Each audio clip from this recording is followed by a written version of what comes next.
Hello everyone, कैसे हैं आप लोग। मेरा नाम है श्रेष्ठ गुप्ता और आज मैं थ्योरी ऑफ एवरीथिंग के बारे में डिस्कस करने जा रहा हूँ। बिल्कुल सही सुना आप लोगों ने, थ्योरी ऑफ एवरीथिंग। पर थ्योरी ऑफ एवरीथिंग शुरू करने से पहले अगर आप इस चैनल पे नए हैं तो चैनल को सब्सक्राइब कर लीजिए और वीडियो पसंद आए तो लाइक और कमेंट करना मत भूलना। आज का टॉपिक क्या क्या है वो बता देता हूँ। उससे पहले ये बता देता हूँ कि थ्योरी ऑफ एवरीथिंग के टोटल 3 पार्ट्स बनाने वाला हूँ मैं। ये पहला पार्ट है और पहला पार्ट, दूसरा पार्ट, तीसरा पार्ट, तीनों को अच्छे से समझना है तो पहले पार्ट को बहुत फोकस से सुनना। अगर अभी बिजी हो, अगर खोल के सिर्फ 5 मिनट देखने का विचार है तो अभी इसको वॉच लेटर में डाल दो और बाद में जब फ्री होगे तब आराम से देखना, बट शुरू से लेकर अंत तक देखना ताकि जो थ्योरी ऑफ एवरीथिंग के अगले पार्ट्स हैं, पार्ट 2 और पार्ट 3, वो भी अच्छे से समझ आए। आज के टॉपिक्स हैं इलेक्ट्रोमैग्नेटिज्म, इलेक्ट्रिसिटी और मैग्नेट के बारे में हम बातें करेंगे कि इलेक्ट्रोमैग्नेटिज्म होता क्या है, आता कहाँ से है। उसके बाद हम लोग माइकल फैराडे के बारे में बात करेंगे क्योंकि माइकल फैराडे ने बहुत बड़ा कंट्रीब्यूशन दिया था इलेक्ट्रोमैग्नेटिज्म में। और माइकल फैराडे की लाइफ के बारे में भी बताएंगे क्योंकि माइकल फैराडे एक ऐसे इंसान है, कि ऐसे साइंटिस्ट हैं जो हर एक गरीब बच्चे के लिए एक ट्रू मोटिवेशन का काम करते हैं और जो अमीर बच्चे हैं उनके लिए भी ट्रू मोटिवेशन का, कि अगर गरीब लड़का इतना बड़ा वैज्ञानिक बन सकता है तो हमको जिनको सारी फैसिलिटीज मिल रही है, जो यूट्यूब खोल के अनलिमिटेड डेटा के साथ वीडियोस देख सकते हैं, द ग्रैंड डिजाइन जैसी सीरीज देख सकते हैं और बहुत सारा नॉलेज गेन कर सकते हैं, अनअकैडमी पे पैसे डाल सकते हैं, वो क्यों नहीं बन सकते माइकल फैराडे की तरह। जब माइकल फैराडे इतने गरीब होके इतने महान साइंटिस्ट बन सकते हैं तो। उसके बाद हम लोग मैक्सवेल के बारे में बात करेंगे। मैक्सवेल की लाइफ पे ज्यादा डिस्कशन नहीं होगा, मैक्सवेल के इक्वेशन के ऊपर डिस्कशन होगा। मैक्सवेल का इक्वेशन जो है वो मैं दिखाऊंगा, सिर्फ बताऊंगा नहीं ज्यादा, क्योंकि मैंने सीरीज के शुरुआत में भी कहा था कि मैथमेटिक्स के पार्ट पे मैं ज्यादा फोकस नहीं करूंगा। I will focus only on the theoretical parts. उसके बाद है इलेक्ट्रोमैग्नेटिक वेव्स। इलेक्ट्रोमैग्नेटिक वेव्स क्या होते हैं उसके बारे में भी मैं बताऊंगा। मैं लाइट एक इलेक्ट्रोमैग्नेटिक वेव है, ये कॉन्सेप्ट आया कहाँ से, किस तरीके से मैक्सवेल, फैराडे और इलेक्ट्रोमैग्नेटिज्म लाइट से रिलेटेड है, वो भी मैं डिस्कशन करूंगा। उसके बाद लास्ट टॉपिक आएगा speed of light. Speed of light के बारे में बात करेंगे और क्वेश्चन ये मैं पहले ही बता देता हूँ और क्वेश्चन का आंसर अंत में मिलेगा। पर क्वेश्चन क्या था, क्वेश्चन ये था स्पीड ऑफ लाइट जो है वो किसके रिलेटिव में, जो हम कहते हैं 3 × 10⁸ मीटर पर सेकेंड, क्या वो ग्राउंड के रिलेटिव में वो वेलोसिटी है या सेंटर ऑफ मिल्की वे के रिस्पेक्ट में है या किसी ब्लैक होल के रिस्पेक्ट में है या सोलर सिस्टम के रिस्पेक्ट में है, किसके रिस्पेक्ट में स्पीड ऑफ लाइट 3 × 10⁸ मीटर पर सेकेंड है। ये क्वेश्चन दिमाग में रखना, लास्ट में पता चलेगा। फॉरवर्ड स्किप करके आंसर नहीं ढूंढना है, पूरा वीडियो अंत तक देखना है, तभी मजा आएगा। ठीक है।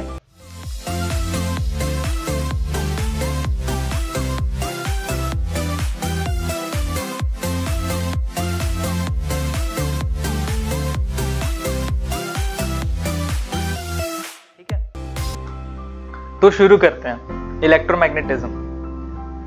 A moving electric charge causes a force on magnets and a moving magnet causes a force on electric charge। ये हमने स्कूल टाइम पे पढ़ रखा है और ये हमको पता भी है ऐसा होता है। कैसे होता है, हम कॉइल लाते हैं, कॉइल में इलेक्ट्रिसिटी पास करते हैं और वो मैग्नेट की तरह बिहेव करने लगता है। वैसे ही मैग्नेट का यूज करते हैं हम जनरेटर्स वगैरह में इलेक्ट्रिसिटी जनरेट करने के लिए। तो मोटर का पूरा फंक्शन तो इलेक्ट्रोमैग्नेटिज्म पे ही बेस्ड है कि मैग्नेट घूमेगा तो इलेक्ट्रिसिटी प्रोड्यूस होगी और अगर पंखा है तो इलेक्ट्रिसिटी आएगी और पंखा घूमेगा मैग्नेट की वजह से। ये तो हमको पता है, लेकिन ये शुरुआत कहाँ से हुआ, हमको कब पहली बार पता चला कि इलेक्ट्रिसिटी और मैग्नेटिज्म है, वो पता चला था हमको 200 साल पहले। 200 साल पहले कब पता चला था, किसने पता लगाया था, ये बताते हैं। हेंस क्रिश्चियन ऑर्स्टेड नाम का एक वैज्ञानिक था जिसने एक्सीडेंटली ये चीज डिस्कवर किया कि इलेक्ट्रिसिटी और मैग्नेटिज्म रिलेटेड है। एक्सीडेंटली कैसे, वो एक एक्सपेरिमेंट कर रहा था इलेक्ट्रिसिटी पे, वायर रखा हुआ था उसने और वो करंट पास कर रहा था और बाई चांस उसने एक मैग्नेटिक कंपास बगल में रख रखा था। उसने एक्सीडेंटली ये ऑब्जर्व किया कि यार जब मैं इलेक्ट्रिसिटी चालू कर रहा हूं तो मैग्नेटिक कंपास का नीडल मूव कर रहा है और जब बंद कर रहा था तो मैग्नेटिक कंपास का नीडल नॉर्मल हो जा रहा था। उसने कंक्लूड किया कि अगर ऐसा है तो इलेक्ट्रिसिटी जो है वो मैग्नेटिक फील्ड क्रिएट कर रही होगी, मैग्नेटिज्म क्रिएट कर रही होगी, जिसकी वजह से ये जो मैग्नेट है वो ये जो मैग्नेटिक कंपास है उसका जो मैग्नेट है वो घूम जा रहा है। तो हेंस क्रिश्चियन ऑर्स्टेड ने सबसे पहला डिस्कवरी किया था। लोग ऐसे बोलते हैं कि उसने एक्सीडेंटली किया था, गलती से उससे डिस्कवर हो गया, हमको उसको क्रेडिट क्यों देते हैं, हम इतना क्यों उसको मानते हैं। लेकिन किसी महान व्यक्ति ने कहा था कि एक्सीडेंट उनके साथी होते हैं जो उसे डिजर्व करते हैं। तो ये जो अच्छा एक्सीडेंट हुआ, इंसिडेंट हुआ, जिसकी वजह से हाइंस और क्रिश्चियन ऑर्स्टेड फेमस हो गए हैं ना, उनका नाम बन गया, क्योंकि शायद वो डिजर्व करते थे। शायद वो एक्सपेरिमेंट भगवान ने लिख रखा था कि तुम ये एक्सपेरिमेंट करोगे और तुमको मिलेगा क्योंकि तुम डिजर्व करते हो। 19th सेंचुरी में टोटल इलेक्ट्रोमैग्नेटिज्म को लेके क्रिश्चियन ऑर्स्टेड की डिस्कवरी के बाद से टोटल 11 थ्योरीज क्रिएट हो चुकी थी उस चीज को समझाने के लिए कि ऐसा क्यों हो रहा है, क्यों मैग्नेट जो है, जो मैग्नेटिक कंपास है वो डिफ्लेक्ट हो जा रहा है जब इलेक्ट्रिसिटी पास कर रहे हैं किसी वायर से और वायर के पास मैग्नेटिक कंपास को रख दे रहे हैं। तो ऐसा क्यों हो रहा है, इस चीज को समझाने के लिए 11 थ्योरीज थी 19th सेंचुरी में, 11, और पूरी 11 की 11 गलत। मतलब हमको अभी पता है कि वो गलत है, उस टाइम पे वो थ्योरीज लगभग चीजों को समझा रही थी, तो लोगों को पसंद आ रहा था कि हाँ यार ये थ्योरी सही हो सकती है, वो थ्योरी सही हो सकती है, बट 11 थ्योरीज पूरी की पूरी गलत निकली और एक नया थ्योरी क्रिएट हो गया। अब ये जो 11 थ्योरीज आई थी जो सारी की सारी गलत थी, उन थ्योरीज को डिटेल में स्टडी करने के बाद माइकल फैराडे ने एक नया थ्योरी बनाया, और वो जो थ्योरी है उसी को हम अभी फॉलो करते हैं, क्योंकि हम मानते हैं कि उसकी जो थ्योरी थी वही सही है। तो क्या थ्योरी थी? फैराडे ने रीजन किया कि अगर इलेक्ट्रिक करंट जो है वो मैग्नेटिक फील्ड क्रिएट करता है, तो क्यों नहीं मैग्नेटिक फील्ड भी इलेक्ट्रिक करंट को प्रोड्यूस करेगा।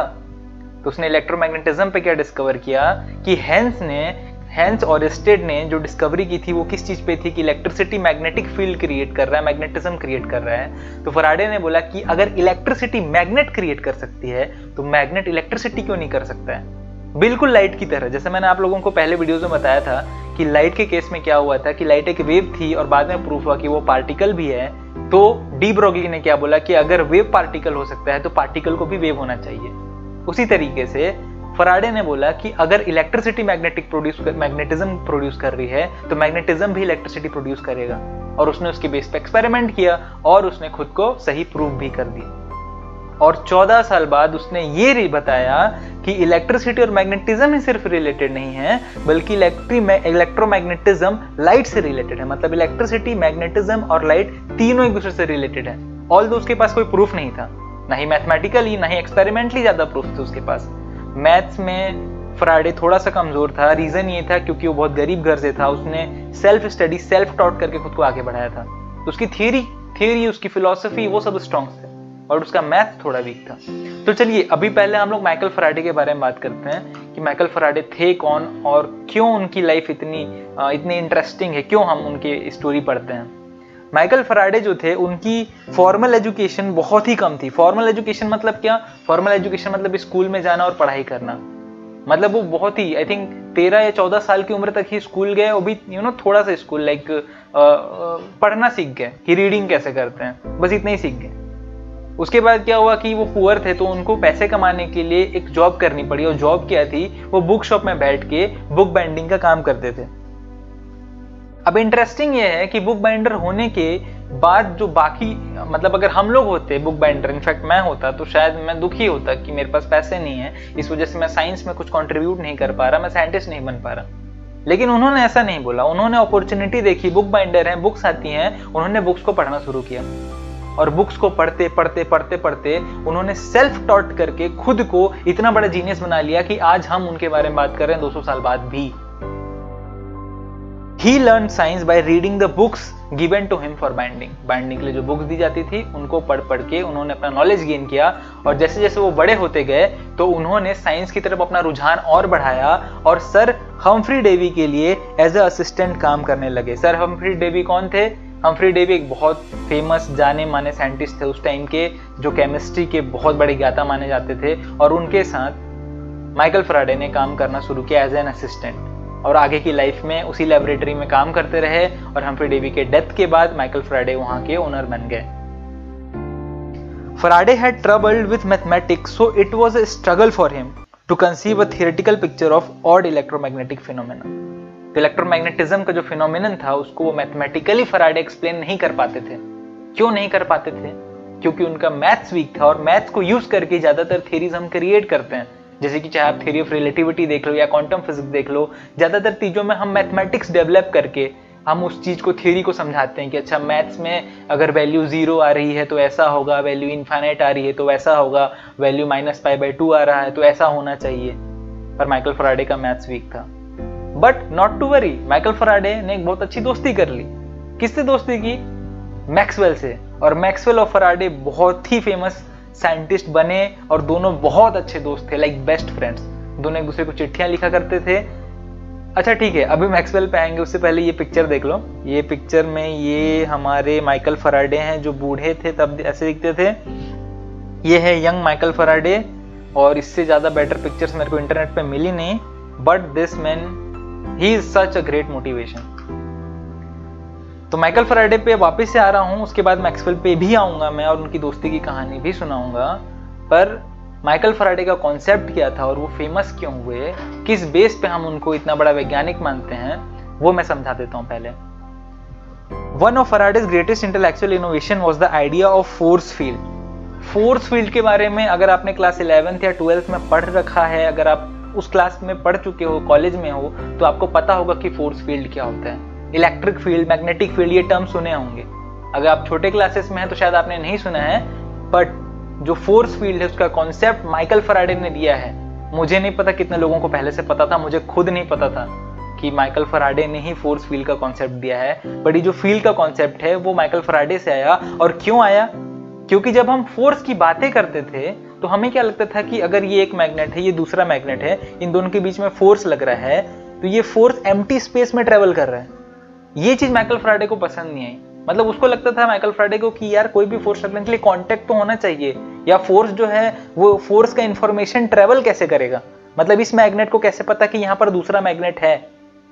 तो माइकल फैराडे ने क्या बोला कि फोर्स फील्ड जैसी इनविजिबल फील्ड्स होती हैं इन दो मैग्नेट्स के बीच में, ये जो एम्प्टी स्पेस है, और वो फील्ड जो होता है वही ये इंफॉर्मेशन ट्रांसफर करके लेके जाता है कि देखो यहां पर दूसरा मैग्नेट है, फोर्स लगाओ। तो Faraday believed that to move an object something has to come in contact with it. तो ये मानना था उनका कि दो चीजों को कांटेक्ट में आना पड़ेगा, और कांटेक्ट में कैसे आ रहे हैं? Through fields. एम्प्टी स्पेस में कुछ नहीं है, फील्ड्स हैं, ऐसा माइकल फैराडे का कहना था। आगे हम लोग पढ़ेंगे कि नया जो थ्योरी क्वांटम फिजिक्स का, वो बोलता है फील्ड्स एग्जिस्ट नहीं करती, वो बोलता है कि फोर्स ट्रेवल करने के लिए अपन पार्टिकल्स का यूज करते हैं, जैसे कि फोटॉन्स हो गए, बोसॉन्स हो गए। पर वो बात का टॉपिक है, वो थ्योरी ऑफ एवरीथिंग के थर्ड पार्ट में मैं बताऊंगा। पर फिलहाल अभी भी फील्ड का कॉन्सेप्ट गलत प्रूफ नहीं हुआ है, अभी भी चीजों को एक्सप्लेन करता है। बस ये है कि क्वांटम फिजिक्स ज्यादा बेटर एक्सप्लेन करता है, तो हम बोलते हैं कि फील्ड से ज्यादा अच्छा थ्योरी पार्टिकल फिजिक्स का थ्योरी है। ये मैग्नेटिक फील्ड्स हैं, ये फील्ड लाइंस देख सकते हो। ये रिप्रेजेंटेशन एक्सपेरिमेंटली प्रूवन। एक्सपेरिमेंट जब करते हैं हम ना, तो ये कुछ ऐसा दिखता है। ऐसे मैग्नेट को अगर आप रख दो और यहाँ पर आयरन फीलिंग्स बना दो, तो ये आयरन फीलिंग्स एक पैटर्न क्रिएट कर रही हैं। इन क्रिएट को, ये जो इनविजिबल फील्ड्स हैं जो एक्चुअल में दिखते नहीं हैं पर आयरन फीलिंग्स को रखने के बाद दिखने लगे, उसी को माइकल फैराडे ने बोला फोर्स फील्ड। और ये उसने प्रैक्टिकली प्रूफ कैसे किया? ये एक्सपेरिमेंट करके मैग्नेट लाए, आयरन फीलिंग्स लाए और देखा कि देखो आयरन फीलिंग्स जो है ये एक पैटर्न क्रिएट कर रही हैं उसी इनविजिबल फील्ड की वजह से। तो ये बार मैग्नेट है जो मैंने, इसकी शादी हो रही है, पता नहीं, ये शादी का कार्ड है, उसमें बार मैग्नेट लगा रखे हैं मैंने, और बार मैग्नेट के ऊपर मैं आयरन फीलिंग्स को गिराने वाला हूँ, और इन आयरन फीलिंग्स से वो जो पैटर्न क्रिएट होगा जो फील्ड्स को रिप्रेजेंट करेगा, जो माइकल फैराडे ने किया था। तो लेट्स सी।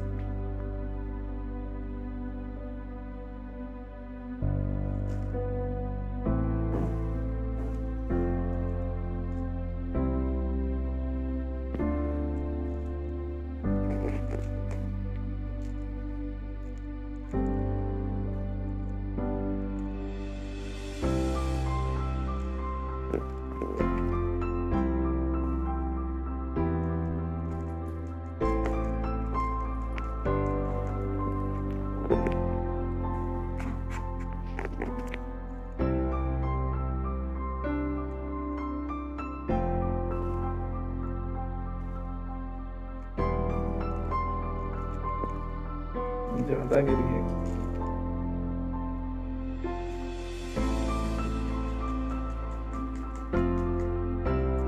ध्यान से देखो, यहाँ पर तुमको ये फील्ड्स दिखाई दे रहे होंगे, यही है वो इनविजिबल फील्ड्स जिसकी बात माइकल फैराडे कर रहे हैं।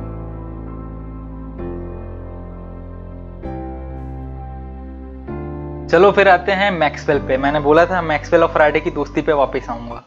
यार दोस्ती ने ऐसी रखनी चाहिए, मैक्सवेल और फराडे जैसी। क्या दोस्त थे, एक को मैथ्स आता था, एक को एक्सपेरिमेंट आता था, दोनों ने बोला कि चल मैं एक्सपेरिमेंट करता हूँ, तू मैथ्स बना। मतलब अकेले अकेले अगर दोनों खुद को डेवलप करना चाहते तो शायद नहीं कर पाते। तो दोस्त ऐसे ही बनाओ, ऐसे दोस्त बनाओ जो तुमको आगे बढ़ने में हेल्प करें, and make friends who are genius to you. Now Maxwell developed Faraday's thinking into a mathematical framework that explained relation among electricity, magnetism and light. तो मैक्सवेल ने क्या किया, उसने फराडे की जो थियरी थी, जो मैंने पहले बताया था कि फराडे ने थियोरेटिकली बताया था इलेक्ट्रिसिटी, मैग्नेटिज्म और लाइट के बीच का रिलेशन, उसको मैक्सवेल ने मैथमेटिक्स में कन्वर्ट किया। मैथमेटिक्स में कन्वर्ट करने का जरूरत क्या था, क्योंकि फराडे ने जो डिस्कवरी की थी उसके पास उसके नंबर्स नहीं थे, उसके इक्वेशंस नहीं थे। उसने बोला रिलेशन तो है, पर क्या है, कितने का रिलेशन है, कुछ नहीं पता। मैक्सवेल ने उसी चीज को मैथमेटिकली डेवलप किया और उसने ये चीज क्रिएट किया कि क्या रिलेशन है और क्या नंबर्स है उनके बीच में। स्टोरी ये कहा जाता है कि फराडे और मैक्सवेल अलग अलग सिटीज में रहते थे, तो they used to talk through letters. Faraday अपनी डिस्कवरी करते थे, कुछ कुछ एक्सपेरिमेंट करते थे और वो भेजते थे मैक्सवेल के पास कि भाई इसका ना तू मैथमेटिकल डिस्क्रिप्शन दे दे और कुछ कुछ ऐसा मतलब प्रूफ कर दे। तो ये थी उनकी दोस्ती। ठीक है, बार बार दोस्ती पे जोर दे रहा हूं क्योंकि हम कहते हैं ना कि तुम अपने 5 जो तुम्हारे करीबी दोस्त हैं उनका तुम एक एवरेज हो, तो दोस्ती बहुत जरूरी होती है। अब हुआ क्या कि मैक्सवेल ने अपने दोस्त की हेल्प करने के लिए इक्वेशंस बना दिए, और इक्वेशंस बनाने के बाद उसका क्या रिजल्ट आया, उसका रिजल्ट ये आया कि मैक्सवेल ने पता किया कि जो फील्ड्स हैं, जो इलेक्ट्रिक फील्ड्स हैं, मैग्नेटिक फील्ड्स हैं, वो fields collectively as a wave travel कर सकती हैं। मतलब हम क्या बोल रहे थे कि ये इलेक्ट्रिक फील्ड है, मैग्नेटिक फील्ड है, ऐसे स्टेशनरी है। इमेजिनेशन में वही आता है ना हमारे कि इलेक्ट्रिक फील्ड और मैग्नेटिक फील्ड स्टेशनरी ऐसा रखा हुआ है। मैक्सवेल ने मैथमेटिकली बोला कि नहीं, इट इज पॉसिबल कि इलेक्ट्रिक फील्ड और मैग्नेटिक फील्ड एक दूसरे को क्रिएट करते रहें और क्रिएट करते करते वो मूव करते रहें एज अ वेव। तो उसने इलेक्ट्रोमैग्नेटिक वेव के बारे में बताया। तो मैक्सवेल के जो इक्वेशंस थे, उस इक्वेशन को यूज करके उसने फिर उन इलेक्ट्रोमैग्नेटिक वेव्स का वेलोसिटी भी डिस्कवर किया, कैलकुलेट किया।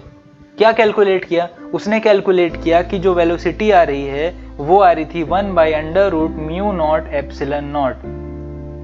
म्यू नॉट होता है परमिबिलिटी ऑफ फ्री स्पेस और एप्सिलॉन नॉट होता है परमिटिविटी ऑफ फ्री स्पेस। क्या होता है नहीं पता तो कोई फर्क नहीं पड़ता, पता है तो बहुत अच्छी बात है। पर म्यू नॉट और एप्सिलॉन नॉट का वैल्यू जो है वो एक्सपेरिमेंटली डिटरमाइन हो चुका था। तो जब speed of electromagnetic wave mathematically जब इस मैक्सवेल इक्वेशन से फाइंड हुआ, तो मैक्सवेल ने कैलकुलेट किया एक्सपेरिमेंटल वैल्यूज डाल के परमिटिविटी और परमिबिलिटी के, और उसका वैल्यू कितना आया, उसका वैल्यू आया 3 × 10⁸ मीटर पर सेकेंड। अब इंटरेस्टिंग क्या था, इंटरेस्टिंग ये था कि लाइट की स्पीड एक्सपेरिमेंटली डिटरमाइन की गई थी और इतनी ही आ रही थी। इसने मैथमेटिकली इलेक्ट्रोमैग्नेटिक वेव्स के स्पीड कैलकुलेट किया जो आई 3 × 10⁸ मीटर पर सेकेंड। मतलब कि मैक्सवेल ने बोला कि अगर लाइट की स्पीड और इलेक्ट्रोमैग्नेटिक वेव की स्पीड सेम टू सेम है, तो ये भी तो पॉसिबल हो सकता है ना कि light itself is an electromagnetic wave. Interesting idea. Although तुम ये क्वेश्चन कर सकते हो कि sir speed of light same होने से, मतलब स्पीड सेम होने से हम कैसे बोल सकते हैं कि वो दोनों एक ही चीजें हैं। अब 2 दोस्त हैं, वो लोग 10 मीटर पर सेकेंड से दौड़ रहे हैं, तो क्या हम बोल सकते हैं कि दोनों के दोनों सेम ही पर्सन है? नहीं बोल सकते, ऑफ कोर्स ही बात है। पर उसने ये लॉजिक दिया, उसको लगा, उसको एक फीलिंग है कि नहीं यार शायद इलेक्ट्रोमैग्नेटिक वेव और लाइट सेम है। प्लस फराडे ने ऑलरेडी प्रूफ भी कर रखा था कि इलेक्ट्रिसिटी, मैग्नेटिज्म और लाइट का रिलेशन है एक्सपेरिमेंटली। तो उसने बोला अगर रिलेशन है इलेक्ट्रिसिटी और मैग्नेटिज्म का लाइट के साथ, तो ये भी तो हो सकता है ना कि लाइट खुद में इलेक्ट्रिसिटी और मैग्नेटिज्म का बना हुआ है, इलेक्ट्रोमैग्नेटिक वेव। और वो सही है, अभी भी हम मानते हैं कि वो सही है। ठीक, जो मैक्सवेल के इक्वेशंस थे वो मैं दिखा देता हूं कैसे दिखते थे। इसको देख के डरना नहीं है, अगर आप 12th पास कर चुके और ढंग से पढ़ाई की है तो इसमें से 2-3 इक्वेशन समझ आ जाएंगे। अगर मैं डेल्टा का मतलब बता दूं तो डेल्टा बस डराने के लिए लिख रखा है, उल्टा वाला ये जो डेल्टा दे रखा है। बाकी इसके मीनिंग बहुत नॉर्मल से हैं, वही डिफरेंशियल इक्वेशन वाला वैल्यू है। अगर तुमने क्लास 12 तक पढ़ा है तो 2-3 इसके इक्वेशन समझ आ जाएंगे, और अगर एक भी समझ नहीं आ रहा तो कोई फर्क नहीं पड़ता, क्योंकि अपने को तो मैथ पढ़ना ही नहीं है इस सीरीज में। तो ये एक जोक है, एंड द गॉड सेड, ये इक्वेशंस बोला गॉड ने और वो लाइट आ गया, है ना, and there was light. God said this equation and there was light. Electromagnetic waves के बारे में अब मैं बताता हूं बहुत ही डिटेल में। इलेक्ट्रोमैग्नेटिक वेव्स क्या होते हैं? वेव्स जो होते हैं, कॉन्सेप्ट क्या था? कॉन्सेप्ट ये था कि जो इलेक्ट्रिक फील्ड है अगर वो वेरी करे टाइम के साथ तो वो खुद मैग्नेटिक फील्ड बनाएगी, मतलब इलेक्ट्रिक फील्ड वेरी करेगी तो मैग्नेटिक फील्ड बनाएगी। तो उन्होंने बोला कि चलो ठीक है, मैग्नेटिक फील्ड बना दिया। लेकिन अगर इलेक्ट्रिक फील्ड वेरी कर रहा है तो मैग्नेटिक फील्ड भी वेरी करेगा, और अगर इलेक्ट्रिक फील्ड वेरी कर रहा है तो मैग्नेटिक फील्ड वेरी किया, और मैग्नेटिक फील्ड वेरी करेगा तो इलेक्ट्रिक फील्ड भी क्रिएट होगा। मतलब कि इलेक्ट्रिक फील्ड और मैग्नेटिक फील्ड एक दूसरे को क्रिएट करते जा रहे हैं और आगे बढ़ते जा रहे हैं। इसी वेव को हमने क्या बोला, इलेक्ट्रोमैग्नेटिक वेव। ये जो वेव मैंने बनाया है, मैंने अच्छे से नहीं बनाया है, आई नो, मेरा डायग्राम थोड़ा स्केचिंग स्किल उतना अच्छा है नहीं, बट मैं ट्राई करता हूँ फिर से ना कैसा दिखता है ये। इस डायरेक्शन में वेव ट्रेवल कर रही है, ये परपेंडिकुलरली इलेक्ट्रिक फील्ड है जो वेरी कर रहा है आगे बढ़ते बढ़ते, और ये ऐसा मैग्नेटिक फील्ड है। इलेक्ट्रिक फील्ड और मैग्नेटिक फील्ड परपेंडिकुलर है डायरेक्शन ऑफ वेव के। अगर वेव ऐसी जा रही है तो इलेक्ट्रिक फील्ड ऐसे ऐसे चेंज हो रहा है और मैग्नेटिक फील्ड ऐसे ऐसे चेंज हो रहा है। विजुअलाइज कर पा रहे हो? नहीं कर पा रहे? कोई बात नहीं, आगे बढ़ते हैं। Maxwell's equation not describe light, but it also explain other waves like microwaves, radio waves, infrared and X-rays. तो मैक्सवेल ने जो इक्वेशन बनाया वो इलेक्ट्रोमैग्नेटिक वेव्स के लिए बनाया, और उसने बोला लाइट भी इलेक्ट्रोमैग्नेटिक वेव है। लेकिन यहीं पर कहानी खत्म नहीं हुई, क्योंकि इलेक्ट्रोमैग्नेटिक वेव्स एक्सरे भी होता है, इंफ्रारेड भी होता है, रेडियो वेव भी होता है, माइक्रोवेव भी होता है। तो जब आगे चल के लाइट के बाद उसके मैक्सवेल की इक्वेशन डिस्कवर करने के बाद जब एक्सरे जैसे, इंफ्रारेड जैसे रेज डिस्कवर हो रही थी, तब हमको पता चला कि यार ये सब इलेक्ट्रोमैग्नेटिक वेव्स हैं। तो हमने इलेक्ट्रोमैग्नेटिक स्पेक्ट्रम बना दिया। स्पेक्ट्रम क्या होता है दिखाऊंगा अभी अगले स्लाइड में, पहले इस स्लाइड का कहानी खत्म करते हैं। कहानी क्या था? कहानी ये है कि all these waves differ from light only in one respect, their wavelength. तो ये जो इलेक्ट्रोमैग्नेटिक वेव्स हैं, x-ray, infrared, radio wave, ultraviolet, ये सारे लाइट से डिफर कैसे करते हैं? सिर्फ वेवलेंथ के अलग अलग होने से। वेवलेंथ कितना से कितना रेंज का होता है? जहां तक मुझे याद आ रहा है 380 नैनोमीटर से लेकर 700 नैनोमीटर, इस रेंज में अपनी लाइट आती है। मतलब लाइट का जो वेवलेंथ है, वो जो 7 कलर्स और उनके मिक्सचर्स होते हैं, उनका रेंज कहां से कहां तक 380 नैनोमीटर से 700 नैनोमीटर की वेवलेंथ आती है। ये अगर नहीं दिख रहा है, इसको गाढ़ा कर देता हूं थोड़ा मैं। 380 नैनोमीटर से 700 नैनोमीटर तक ये लाइट है। पर इससे आगे की भी वेवलेंथ एग्जिस्ट करती है, इससे पीछे की वेवलेंथ एग्जिस्ट करती हैं। तो वो वेवलेंथ कहाँ क्या बनती हैं? एक्सरे बनती है, इंफ्रारेड बनती है, रेडियो वेव बनती है, माइक्रोवेव बनती है। ठीक है, जितना ज्यादा वेवलेंथ होता है उतनी कम फ्रीक्वेंसी होती है, जितनी कम फ्रीक्वेंसी होती है उतना ज्यादा वेवलेंथ होता है। तो वेवलेंथ और फ्रीक्वेंसी का भी रिलेशन है, फ्रीक्वेंसी का रिलेशन एनर्जी से आता है। मतलब कि अगर फ्रीक्वेंसी ज्यादा, एनर्जी ज्यादा, तो वेवलेंथ कम, एनर्जी ज्यादा। ये रिलेशन मैं बता रहा हूं, अगर नहीं पता था तो कोई बात नहीं, पता था तो भी कोई बात नहीं। अब आते हैं सन के ऊपर। हमारा जो सूरज है वो सारी वेवलेंथ रेडिएट करता है, एवरी, मतलब एक्सरे, गामा रे, सब कुछ, जितना भी वेवलेंथ पॉसिबल है। तुम बोलोगे कि 5 मीटर का वेवलेंथ हाँ भेज रहा है, तुम बोलोगे कि 0.1 mm का वो भी भेज रहा है, सारा जितने भी वेवलेंथ है, ऑल पॉसिबल वेवलेंथ, वो सारे के सारे भेजते हैं। ठीक है, पर ये जो रेडिएशन सन भेज रहा है इलेक्ट्रोमैग्नेटिक वेव्स का, उसमें सबसे ज्यादा इंटेंस किसका है? लाइट का। लाइट जो है, जो हमको दिखती है, वो सबसे ज्यादा इंटेंस है। तो it is probably no accident that the wavelengths we are able to see with naked eye are those in the sun radiates most strongly. मतलब सूरज जिनको सबसे ज्यादा स्ट्रांगली जिन वेवलेंथ्स को भेजता है, जो कि 380 से 700 नैनोमीटर्स के बीच में होते हैं, उसके अकॉर्डिंगली ही हमारी आंखें डेवलप हुई हैं। इसीलिए हमको लाइट दिखाई देता है। इसका मतलब क्या कि अगर कोई एलियन होता, अगर कोई एलियन है जिसका सन है वो एक्सरे के रेंज में बहुत ज्यादा स्ट्रांगली रेडिएशन रिलीज कर रहा है, तो उसको एक्सरे दिखाई देगा, उसको लाइट नहीं दिखाई देगा। जैसे हमको लाइट दिखाई देता है, एक्सरे दिखाई नहीं देता, उसी तरीके से उसको एक्सरे दिखाई देगा, लाइट दिखाई नहीं देगा, क्योंकि उसकी आंखें वैसे ही डेवलप हुई होंगी। तो जो भी साइंस फिक्शन मूवीज में दिखाते हैं ना कि एलियंस आ रहे हैं और वो हमको भी हमारे तरह ही देख रहे हैं, ऐसा नहीं है पॉसिबल। बहुत ही कम चांस है कि 380 से लेकर 700 नैनोमीटर के एग्जैक्ट रेंज में उनकी आंखें डेवलप हों। प्रोबेबिलिटी देखो कि एलियन एग्जिस्ट करते भी हैं कि नहीं, और अगर करते भी हैं तो कितना देख पाते हैं, उनके सेंसेस हमारे जैसे होंगे या नहीं होंगे, और अगर होंगे भी, अगर मान लो उनके पास देखने का सेंस भी होगा, तो वो भी डिपेंड करेगा उनके सूरज के ऊपर कि उनका सूरज जो है, उनका स्टार जो है, वो किस रेंज में रेडिएशन बहुत ज्यादा स्ट्रांगली छोड़ रहे हैं। अगर वो गामा रे छोड़ रहा है तो इनको गामा रेज ही दिखाई देंगी, उनको लाइट, एक्सरे, रेडियो वेव्स नहीं दिखाई देंगे। तो अगर कोई एलियन है जिसको एक्सरे में दिखाई देता है, उसको वर्ल्ड में मतलब अर्थ में एयरपोर्ट सिक्योरिटी में अच्छी खासी जॉब मिल जाएगी, क्योंकि एक्सरे मशीन का फिर जरूरत पड़ेगा नहीं, वैसे ही देख के बता देगा, हाँ देखो यहाँ पर बॉम्ब है, यहाँ पर चाकू है। मीटिंग जादू। अब आते हैं इलेक्ट्रोमैग्नेटिक स्पेक्ट्रम में। मैंने बोला था ना कि एक सेकेंड, यस, इलेक्ट्रोमैग्नेटिक स्पेक्ट्रम क्या है? इलेक्ट्रोमैग्नेटिक स्पेक्ट्रम शो करता है अलग अलग वेवलेंथ्स को क्या क्या हम बोलते हैं। जैसे अगर 10 से लेकर 10⁻³ मीटर तक का वेवलेंथ, सेंटीमीटर तक का वेवलेंथ है, तो उसको हम लोग रेडियो वेव बोलेंगे। इस रेंज में है तो माइक्रोवेव। विजिबल रेंज इतना छोटा सा होता है, मतलब इसी गैप में जो लाइन है, इसी गैप के जो वेवलेंथ के इलेक्ट्रोमैग्नेटिक वेव से वही हमको दिखाई देंगे, बाकी नहीं दिखाई देंगे। ठीक है, अब मैं बताता हूं कि एनसीईआरटी कहां पर गलत थी। मैंने बोला था ना स्टार्टिंग में कि NCERT was wrong a few years back. I don't remember how many years back, हो सकता है 8-10 साल पहले या 15 साल पहले वो गलत थी। और मैंने खुद एनसीईआरटी की बुक में देखा था कहां पर गलत थी। उसने इलेक्ट्रोमैग्नेटिक स्पेक्ट्रम का क्लास 11 की केमिस्ट्री बुक में एक फिगर दे रखा था, और फिगर कैसा था?